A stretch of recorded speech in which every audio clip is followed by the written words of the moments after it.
안녕하십니까. 제 4차 산업혁명과 셀프 리더십의 이제 서승갑입니다. 여러분이 비대면 사회에서 이렇게 만나게 돼서 정말 반갑습니다. 실제로 이제 그 앞에 부분에서 인간이란 무엇인가 이제 기본 공통 강의를 이제 들으셨을 건데 저의 못생긴 몽타주를 보시느라고 고생들 많으셨습니다. 이번 강의가 이제 본격적으로 이제 4차 산업에 관한 건데 오늘은 이거에 관해서 설명을 드리고 그 다음에 제가 한 가지 양해 말씀을 드리겠는데 실제로 저희가 이제 여러분들 얼굴을 보면서 이제 강의하는 걸로 생각했는데 이번에도 이제 코로나 때문에 이런 현상이 생겨서 지난 학기에 찍었던 동영상 강의를 적절하게 중간중간에 재사용할 수도 있습니다. 그 부분에 대해서 여러분들이 좀 양해를 해 주십사 하고 미리 부탁을 드립니다. 특히 이 부분에서 이제 4차 산업혁명 이것과 관련돼서 이제 셀프 리더십인데 실제로 이 4차 산업과 셀프 리더십은 인과관계가 설정되어 있다고 할 수 있습니다. 그러니까 4차 산업혁명이 일어나면서 각자 개인이 각자 도생해야 되는데 어떻게 그와 같이 이제 살아갈 것인지 이 부분에 대해서 이제 고민을 하고 이렇게 해야 된다는 것이 이제 핵심 사항입니다. 그래서 여러분들은 이제 4차 산업혁명이 되게 어떤 건가 오늘 시간의 강의 주제가 이제 바로 그런 거기 때문에 좀 더 전반적으로 이제 이해를 하시고 그 다음에 이제 셀프 리더십은 뒤에 가서 다시 설명을 좀 드리겠습니다. 그래서 이제 앞에 전 단계는 4차 산업혁명에 관한 거를 집중적으로 이제 좀 심도 있게 다뤄볼 생각입니다. 그래서 이제 4차 산업혁명의 셀프 리더십 이렇게 해가지고 이제 강의가 설정됐는데 이게 이제 엄밀하게 얘기하면 쉬운 것 같지만 실제로는 매우 이제 핵심적인 사항들이 들어있어서 여러분들과 이제 다 같이 고민해야 되는 그러니까 4차 산업혁명이 일어나면 대개 인간관계가 이제 서로 변하게 되고 구조적으로 이제 어떠한 방식으로 이제 살아남을 건지 그러는 것들이 이제 제기되는 겁니다. 그래서 4차 산업혁명은 이제 여러 방식에서 이제 접근해 볼 수 있는데 제일 핵심적인 사항은 오늘 강의할 것은 그거에 대한 정의는 무엇이고 그 다음에 이제 변화가 어떻게 변화될 것인지 이제 그거에 관한 것들을 핵심적으로 설명해 보려고 합니다. 실질적으로 이제 4차 산업혁명은 대개 이제 산업혁명이란 무엇인가 이제 이 부분에 대해서 이제 이해체계가 있어야 되는데 대개 이제 산업혁명 이러면 되게 막연하게 그와 같이 생각했는데 대부분 이제 본질로 보면 에너지에 대한 변화입니다. 그러니까 에너지가 어떻게 바뀌느냐에 따라 그러니까 스펙트럼이 어떻게 달라지냐에 따라 패러다임이 자꾸만 바뀌게 되는데 그 방식 속에서 우리가 이제 그걸 갖다 어떻게 규정하고 개념을 어떻게 정립하고 그 흐름이 어떻게 변화되어 왔는지 그 부분을 갖고 이제 이해해야 된다는 겁니다. 그러니까 본질을 이해하는 것이 중요한데 그거는 뭐 단순 암기보다는 실제로 정보 산업사에서는 이미 이제 정보는 다 컴퓨터에 들어 있으니까 실적으로 그걸 보고서 어떤 사고를 하고 어떻게 본질을 이해할 것인가 하는 것들이 이제 지금의 이제 교육 방식입니다. 그런 의미에서 보면 과연 산업혁명이란 무엇인가 이제 이것 갖고 이제 처음부터 얘기를 해보면 제일 먼저 이제 18세기에 일어나가지고 그러니까 인간은 본질적으로 남자는 이제 밭전자에 힘력자를 썼는데 그러니까 밭에 이제 노동력을 갖다가 같이 이제 투입해서 생산한 것들을 획득하고 그런 방식이 이제 그와 같이 계속해서 익숙해져 왔었습니다. 그러니까 이제 인간의 육체 노동이 가장 본질이 됐고 그것이 중심이 돼서 원시 공동체 사회에서 봉건제 사회까지 건너왔는데 18세기에 이르러서 처음으로 인간은 인간의 힘을 다른 방식으로 대체하려고 하는 아이디어와 창의력을 갖게 됐는데 그 부분이 바로 이제 증기기관에 관한 겁니다. 그래서 증기를 개발해 가지고 계속해서 동력을 공급하게 되니까 그거에 따른 여러 가지 이제 인간관계 그와 같은 생산 방식 모든 것들이 변했는데 그러는 것들을 우리는 산업혁명이라고 하고 혁신성이 거기에 가미돼서 엄청난 그와 같은 차이를 보여주기 시작합니다. 초창기에는 물론 별다른 차이를 느끼지 못했고 되게 피부로 느끼는 것도 별로 없어서 그 산업혁명에 관한 것들이 그렇게 이제 와서 닿거나 그렇지는 않았을 겁니다. 그러나 점점 더 시간과 속도가 이제 그같이 가미되면서 엄청난 변화 과정을 이제 겪게 되는데 그 부분이 이제 달라지는 그런 것들이라고 얘기할 수 있고 그거는 이제 4차 산업혁명까지 설명해 보면 이런 방식으로 우리가 접근해 볼 수 있습니다. 제1차 산업혁명은 18세기에 일어났는데 앞에서 얘기했듯이 증기기관의 그와 같은 변화입니다. 그러니까 전기기관이 공급되면서 그것이 동력화해서 기계화 혁명이 일어났고 그와 같이 이제 그 반복적인 작동, 그와 같은 반복적인 그와 같은 움직임 그런 동작들이 계속해서 제기되는데 그게 제1차 산업혁명이고 핵심은 전기기관이고 그 다음에 처음으로 이제 기차라는 그와 같은 그러니까 이동하는 수단에서 기차가 이제 등장하면서 상당한 많은 양을 갖다가 그와 같이 나르기 시작했습니다. 기차가 등장하고 그 다음에 이제 이동 수단이 변화되면서 이제 여러 가지로 그와 같이 바뀌게 되는데 제일 먼저 이제 제일 직업적인 변화는 이런 방식으로 일어나는 겁니다. 직업에서는 대개 마부들이 그와 같이 했을 그런 일들이 이제 기차가 생겨남으로써 모든 생산 수단이랄지 그 다음에 이동 수단이 기차로 되면서 마부들은 직업을 잃게 되는 그와 같은 과정을 겪게 됩니다. 그것이 바로 이제 우리가 표피적으로 느꼈던 1차 산업혁명이 일어났던 것들인데 그런데 이제 좀 더 다른 면에서 접근해 보면 1차 산업혁명이 일어나면서 여러 가지 공동체, 그러니까 전체가 모여서 하는 그런 아주 그와 같은 공동체, 혈연 공동체, 그 다음에 여러 가지 그와 같은 공동체적인 봉건적인 삶을 살았는데 그런 공동체 방식이 이제 그 속도에 의해서 그러니까 기차가 나타남으로써 사람들이 다른 공동체로 이동하는 수단이 강구되고 자기 공동체로부터 떠나는 현상이 생겨나기 시작합니다. 그래서 초창기에 자기 공동체에서 그러니까 인습적이고 관습적인 방식에 의해서 이렇게 인간을 지배하고 속박하고 이랬는데 그러는 것들이 깨트려지면서 인간이 대등해지는 그런 현상도 일어나고 그러는 것들이 바로 시민이라는 그러니까 도시 노동자와 시민 이런 것들을 생성하는 가장 기본적인 원천이 됐던 겁니다. 그러니까 우리가 1차 산업혁명이 일어났다 이렇게 하면 단순 이해 방식보다는 이렇게 다면적으로 생각하면서 되게 어떤 변화가 일어났을까 이렇게 생각해 보는 것들이 상당히 중요하다고 얘기할 수 있습니다. 그래서 제 2차 산업혁명은 대개 19세기에서 20세기 초를 갖다가 얘기하는데 이때는 이제 전기가 공급되기 시작합니다. 그러니까 전기는 훨씬 더 그 고부가가치가 이제 고가치 들어가는 그런 단점이 있지만 실제로 생산성 그러는 면에서는 상당 부분 변화, 획기적인 변화를 이제 초래하게 되고 이때 이제 대란 생산에 처음으로 발판을 만들기 시작합니다. 그러니까 앞에 부분에서도 물론 대량 생산이 일어났지만 이때는 본격화되면서 공장제 이제 그와 같은 공업화가 이제 일어났다고 해도 과언이 아닙니다. 이 혁명 과정을 거치면서 이제 이 산업혁명은 3차 산업혁명은 20세기 후반을 우리가 정의하는데 이때 이제 가장 핵심적인 수단은 컴퓨터의 등장입니다. 그러니까 인터넷 기반한 지식 정보 그것이 혁명을 일으키게 되는데 초창기에 그 정보라는 것들은 대부분 우리가 정보화 사회에서 돈이 된다고 뭐 여러 가지로 얘기하고 뭐 그렇게 했지만 우리가 본질을 이해해 보면 지금의 초창기의 정보 산업 사회 그러니까 전기 산업 사회 그렇게 얘기해 보면 그 당시에 정보와 전기 단계인데 그 당시에는 되게 정보를 갖다가 한 군데 모아서 축적시켜서 사람들의 편리성만을 제공하는 이런 방식에 의해서 돈을 버는 그와 같은 것들이었습니다. 그러니까 네이버나 다음이 바로 그러는 거에 대표적인 양상들입니다. 그런데 이제 이런 것들이 축적되고 지적력이 축적되면서 상당히 사회적으로 지적력이 축적되고 집단지성이 발달하게 되자 제4, 4차 산업혁명이 일어나게 되는데 이 부분이 우리가 살고 있는 시대 앞으로 맞이하게 되는 그런 시대의 제일 핵심이 된다는 겁니다. 이건 뭐 다른 거 없습니다. 여러분 그 정과 전기 단계와 후기 단계를 우리가 이렇게도 구분하는데 실제로는 4차 산업혁명은 다른 게 아니고 모든 사물들이 연결된다는데 이제 그 본질이 있습니다. 그러니까 즉 작동을 하고 우리가 나가서 커튼을 닫는다거나 가스레인지를 킨다거나 이런 모든 것들이 핸드폰으로 가능해져서 사물과 인간이 연결되는 그와 같은 사회 그러는 산업혁명 그걸 갖다 우리가 4차 산업혁명의 가장 핵심이라고 하고 거기에는 빅데이터 그러니까 이제 데이터의 싸움입니다. 앞으로는 그러니까 기존의 생산 방식과는 다르게 이제 빅데이터 그다음에 AI 인공지능 이러는 것들이 발전하면서 이제 초박빙으로 연결되는 그러는 사회로 이제 가게 됐다는 게 초연결성 사회라고 얘기될 수 있습니다.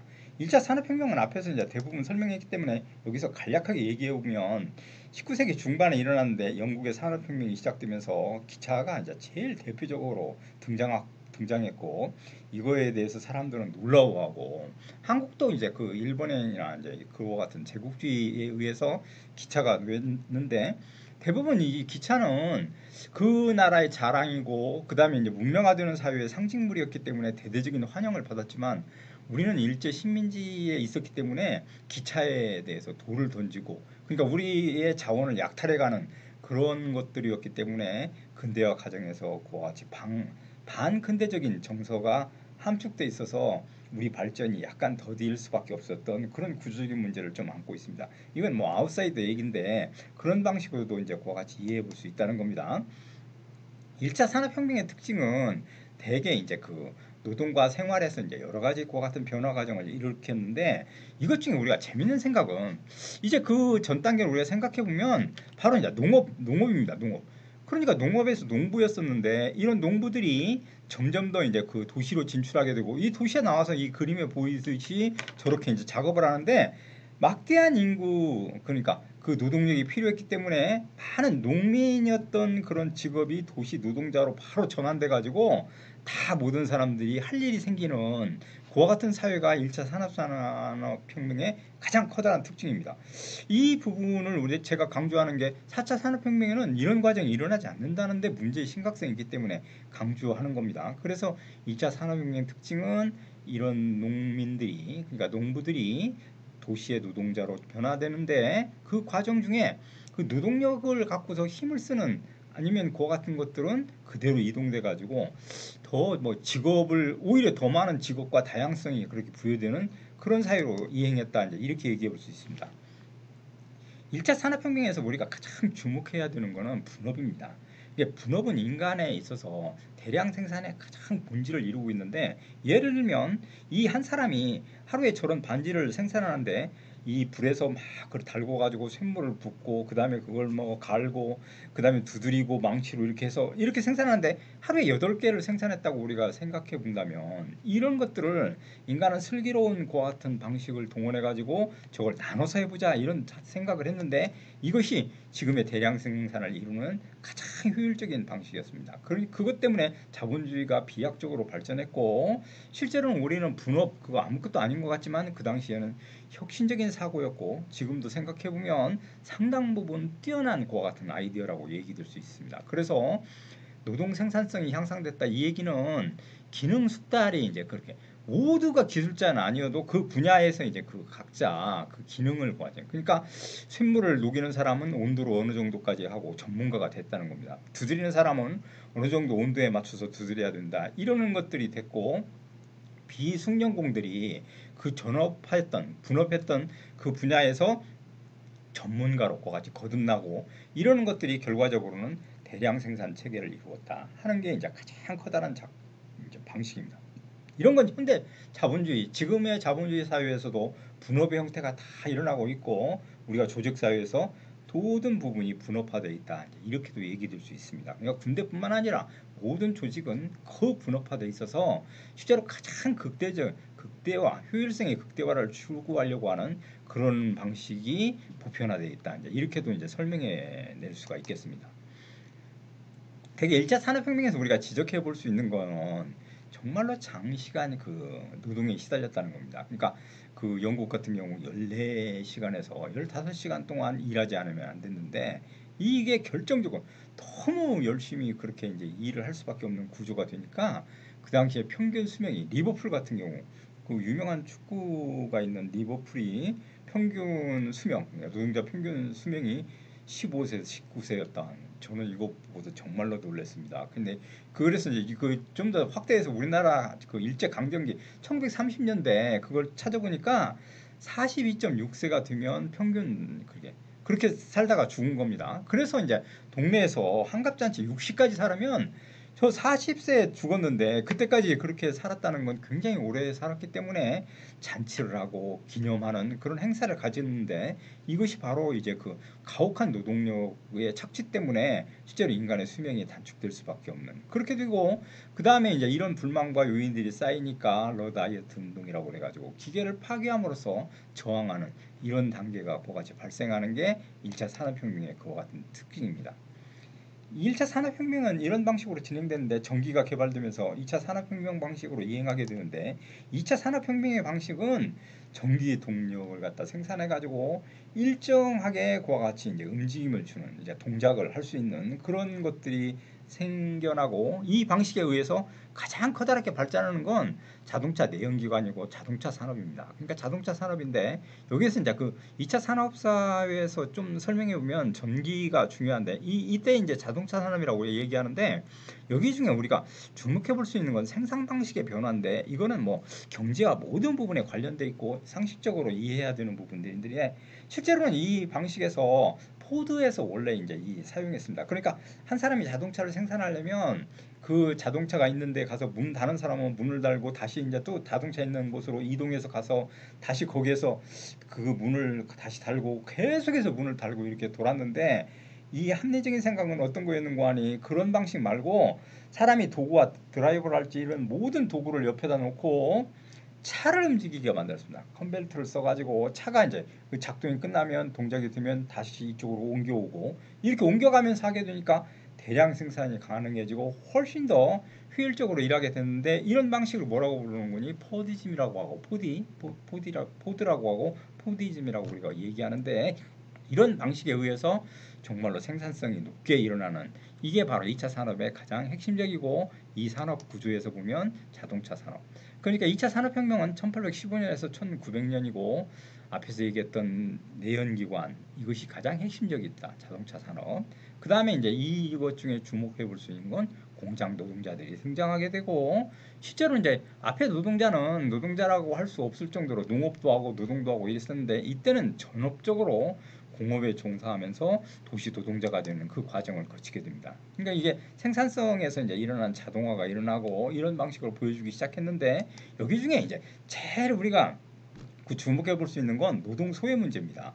그러니까 실적으로는 기존에는, 그러니까 중세, 예를 들면 이 노동 소외는 심각한 문제인데, 현대 불안 요소가 실제로는 이 노동 소외라고 있다고 진단하는 사회학자들과 심리학자들이 많습니다. 그러니까 예를 들어 보면 중세 봉건제 사회는 만약에 우리가 고추 농사를 했다고 하면 그 고추를 그걸 따다가 팔아서 장에 내 가지고 돈을 받아서 그걸로 뭐 필요한 걸 사고, 손주들 뭐 가령 예를 들면 뭐 용돈도 주고 여러분 쓰고 싶은 대로 그거 같이 다 쓰고 이와 같이 했기 때문에, 노동을 해서 그거를 갖다 얻은 돈을 이용해 가지고 자기가 갖고자 하는 것들을 다 가질 수 있는, 그러니까 노동의 기쁨 이런 것들을 만족한 그와 같은 방식이었습니다. 그런데 여기 이제 그 자동화가 이루어지면서 어떤 현상이 생겨나는 거 아니, 하루 종일 가서 나사만 돌리면 계속해서 나사만 돌리게 되고 8시간 동안 나사만 돌리게 되니까, 일에 대해서부터 일의 기쁨이랄지 이러는 것들을 전혀 알지 못하는 그런 방식이 되어버리고, 그것 때문에 노동으로부터 소외돼서 노동이 놀이, 그러니까 노동과 놀이는 원래 같은 건데 그 놀이에 대한 기쁨 이런 것들이 상실돼서 인간은 그거에 대한 불안, 이게 이제 현대 사회의 가장 커다란 맹점으로 등장하게 되는 겁니다. 이게 이제 노동 소유의 가장 핵심적이고, 현대인들이 왜 불안하느냐 이렇게 묻는다면 노동으로부터 기쁨을 얻지 못하는 그런 불안감, 그것 때문에 더더욱 그와 같이 각박하고 힘들어질 수밖에 없는 그런 상황이 됐다, 이렇게 이해해 볼 수 있습니다. 3차 산업혁명 단계에는 대개 이제 우리가 얘기해 보면 여러 가지 방식으로 이해해 볼 수 있는데, 이건 이제 도시 이렇게 구조화되어 있는데, 이 도시들에서 모든 도시가 이제 연결된다는 그런 것들을 이제 그와 같이 얘기할 수 있고, 이게 정보화 산업사회, 컴퓨터를 통해서 제어하고 자동화되는, 그러니까 컴퓨터가 등장하면서 기계와 연결되는 그런 시스템의 사회라고 우리가 얘기해 볼 수 있습니다. 이 사회에서 가장 우리가 이제 정보화 사회의 가장 핵심은 이제 우리가 컴퓨터입니다. 초창기 컴퓨터는 엄청 컸습니다. 제가 그 근무하던 데에 그 당시에 1988년 정도였었는데, 그 당시에 컴퓨터가 미국으로부터 왔는데 굉장히 화면이 커가지고 거기에 화면을 다 채우지 못해서 4분의 1만 쓰는 그런 웃지 못할 일들이 초창기에 있었습니다. 그다음에 도스 체제를 써가지고 뭐 CD하면 체인지 디렉토리 뭐 이렇게 갖고 일일이 쳐서 이렇게 하지 않으면 안 됐는데, 지금은 윈도우 시스템이라 너무나 발달되어 있는데, 이 정보 사회 이게 이제 우리가 이제 잘 적응하고 있고, 여러분이나 저나 똑같이 이제 동시대를 살아나가며 정보화를 갖다가 같이 잘 이해해야 됩니다. 그 정보화는 실제로는 정보를 갖다가 잘 그와 같이 이해하고 그걸 어떻게 처리하고 정보화 사회를 누가 어떻게 잘 이해하느냐, 이거에 따라 잘 사느냐 못 사느냐 이러는 것들이 결정되는 사회라고도 얘기해 볼 수 있습니다. 그러니까 정보, 그럼 여러분 정보화 사회를 맞이해서 한번 생각해 보십시오. 정보가 돈이 된다는데, 그러면 모든 정보 돈이 된다는데 왜 나는 돈을 벌지 못하는 걸까? 그런 생각 해보셨습니까? 그런데 그 정보를 갖고 돈을 번다, 그거는 이미 이제 그 대기업이랄지, 그러니까 자본이 많은 사람들이 선점하고 그걸 앞서가기 때문에 실제로는 그 소수에 의해서 정보화 사회가 지배되고 나머지는 거기에 쫓아가는 그런 구조로 같이 발달되어 있습니다. 그게 정보화 사회의 가장 커다란 맹점인데, 실적으로 그 정보화 사회가 돈이 된다 이러는 건, 지금까지 돈이 되는 방식은 정보를 모아가지고 편리하게 제공해 줌으로써 돈을 버는 그런 방식을 채택했다고 얘기해 볼 수 있다는 겁니다. 이 정보화 사회에서는 그 특징적으로 나타나는 건 정보를 많이 그와 같이 알고 있다 그런 게 중요한 게 아니고, 앞으로 그와 같은 변화된 사회를 어떻게 정보로 대응해 가지고 그와 같이 갈 것인지, 여기에 관련시켜서 제가 한 가지 그 더 말씀을 드려보면, 앞으로 그 저 세대는 그랬지만 앞으로의 세대는 정말로 그렇게 다양한 직업을 요구합니다. 그러니까 한 가지 직업을 갖고 평생을 산다는 건 그건 안 된다는 겁니다. 그래서 왜 그런가 하니, 계속 사회가 뭐 기하급수적인 속도로 바뀌기 때문에 그거에 적응하기 위해서는 3개 내지 4개의 직업을 갈아탈 수밖에 없는 구조적인 사회가 될 것이고, 주요한 업무가 있다면 알바로 또 다른 일을 하지 않으면 안 되는, 그러니까 그와 같은 사회로 자꾸만 가고 있습니다.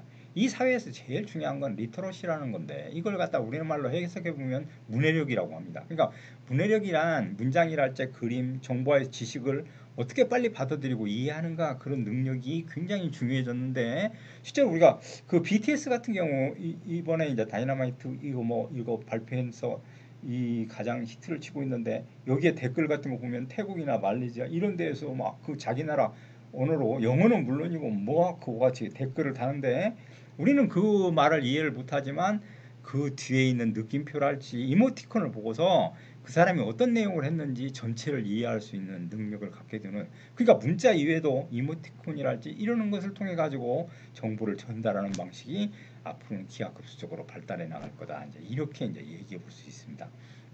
이 부분이 정보화 사회의 핵심이고, 여러분들도 문해력을 키우기 위한 그러한 부단한 노력을 이제 기울이지 않으면 안 된다는 겁니다. 이 자동화 시스템이란, 이건 본질을 설명해 보면 여기에 적힌 거하고 똑같이 이제 이렇게 되는데, 이거 중에 이제 기계 장치를 이용해 가지고 그렇게 이제 효과적으로 생산하고 효율적으로 그와 같이 생산하는 방식, 이러는 것들을 자동화 시스템이라고 합니다. 자동화 시스템이 초창기에는 뭐 별로 단순해 가지고 별로 하는 일이 없어서 우습게 알았는데, 되게 제가 천안에 삼성에 있는 그 텔레비전 생산 공장의 얘기를 듣고 깜짝 놀랐는데, 그게 이제 해외 수출해 가지고 몇 조씩 벌어들이는 뭐 이런 구조로 되어 있습니다. 그런데 거기에 종사하는, 그러니까 정문의 수위부터 시작해서 뭐 운전자까지 다 합쳐도 186명밖에 없다는 겁니다. 그러니까 아무리 돈을 많이 벌어와도 186명한테 월급을 주고 나면 뭐 더 이상 줄 게 없는, 그러니 그 사람이 필요치 않아서 노동력을 필요로 하지 않는 자동화 시스템이 거치니까 이와 같은 방식이 돼서 점점 더 인간이 일할 자리가 점점 더 줄어들 수밖에 없는, 그러니까 본질을 얘기해 보면, 자꾸 산업사회로 발달해서 4차 산업혁명의 구조 속으로 들어간다는 건 그 일이 완전히 없어지는 건 이제 서서히 변화가 되는 거지만, 실제로 제일 중요한 부분은 일자리가 자꾸만 줄어들어서 이제 그 일하는 사람들이, 이제 일할 수 있는 사람들이 줄어들 수밖에 없는 그런 구조를 갖고 있다고 이렇게 이해하셔야 됩니다. 그러니까 일자리가 탁 없어지는 거, 뭐탁 사회가 변화되니까 그건 나하고는 별 관계가 없고 아무런 그와 같은 상관이 없을 거다, 이렇게 생각하시는데, 그게 아니고 실제로 일자리가 자꾸만 줄어든다. 그거는 일하는 사람들이 자꾸 점점 더 줄어간다. 왜 그런 거 아니? 계속해서 그 일들이 자동화가 이루어져 가지고 그와 같은 부분들이 바뀌기 때문에 더 그렇다는 겁니다.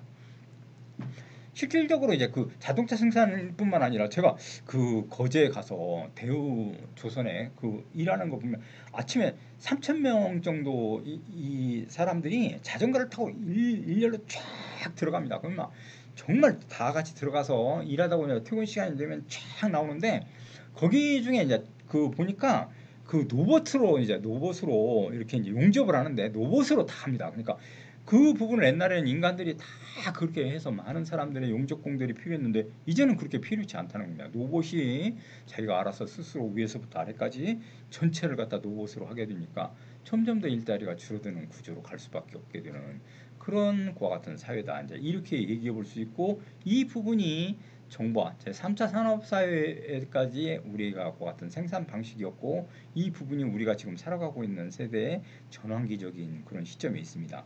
그런데 문제는 그러니까 우리가 본질이 이제 일자리가 막 없어지고 뭐 이런 부분도 이제 생기는 것은 당연한 건데 그것보다도 더 염려스러운 건 자꾸만 일자리가 줄어드는 이 과정이 자동화 시스템의 가장 커다란 단점이고 이 부분에 우리가 적극 대응하고 어떻게 살아갈 것인지 고민하지 않으면 안 되는 이 구조를 갖고 있다. 이렇게 말씀드릴 수 있습니다.